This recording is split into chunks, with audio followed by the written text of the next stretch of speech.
In digital Marathi, जनतेच्या हक्काचं व्यासपीठ। शिक्षण महर्षी म्हणून नावाजलेले दिवंगत शिवाजीराज जोंधळे यांच्या मृत्यूनंतर त्यांच्या नावे असलेल्या स्थावर आणि जंगम मालमत्ता हडप करण्यासाठी कथित बनावट मृत्यूपत्र तयार करण्यात आलं आहे। या प्रकरणी सावत्र आई आणि भावांसह वकील, डॉक्टर अशा 6 जणांवर गुन्हा दाखल करण्यात आला आहे। खळबळजनक बाब म्हणजे तक्रारदार महिलेसह तिच्या कुटुंबाची संपत्ती हडप करण्यासाठी हत्या केली जाणार असल्याचा दावा करण्यात आला आहे।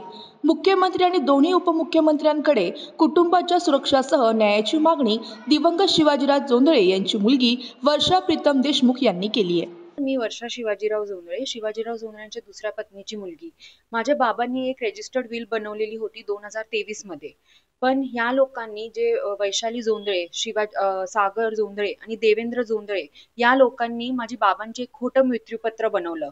त्याचे मी खूप सारे पुरावेही इकट्ठा केले आणि त्याच्यामध्ये मी फॉरेन्सिक टेस्ट केली माझ्या बाबांच्या सह्यांची, तीही फॉर्ज निघाली आणि मी बाबांचे लोकेशन ही फोनमधनं जेव्हा मी जिओ लोकेशन फॉरेन्सिक टेस्टसाठी पाठवले त्याच्यात ही माझी बाबांची लोकेशन नाही कुर्ला आलेली आहे, जिथे ते डॉक्टर अरुण भुतेंकडे फिजिकल टेस्टसाठीही नव्हते गेले आणि नोटरीसाठी ते फोर्टलाही गेले नव्हते, जिथे ती विल खोटी फॉर्ज तिथे बाबांनी नोटरीही केली नाहीये ती विल।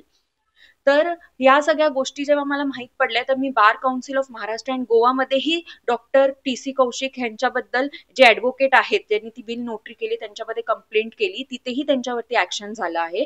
मग मी 31 ऑक्टोबर 2024 ला आझाद मैदान पोलीस स्टेशनलाही यांच्याबद्दल कंप्लेंट केली। सगळ्यांचे स्टेटमेंट आणि चौकशी अंती 9 डिसेंबर 2024 ला बेनिफिशरी जे आहेत वैशाली जोंधळे, सागर जोंधळे त्यांचे मुलं आणि देवेंद्र जोंधळे व 2 विटनेसेस किशोर जोंधळे आणि चैतन्य बडवर आणि जे मेडिकल फिटनेस सर्टिफिकेट देणारे डॉक्टर अरुण भुते, नोटरी करणारे ॲडव्होकेट डॉक्टर TC कौशिक आणि जे त्यांचे ॲडव्होकेट होते निलेश मांडगावकर, या सगळ्यांवरती FIR झालेला आहे।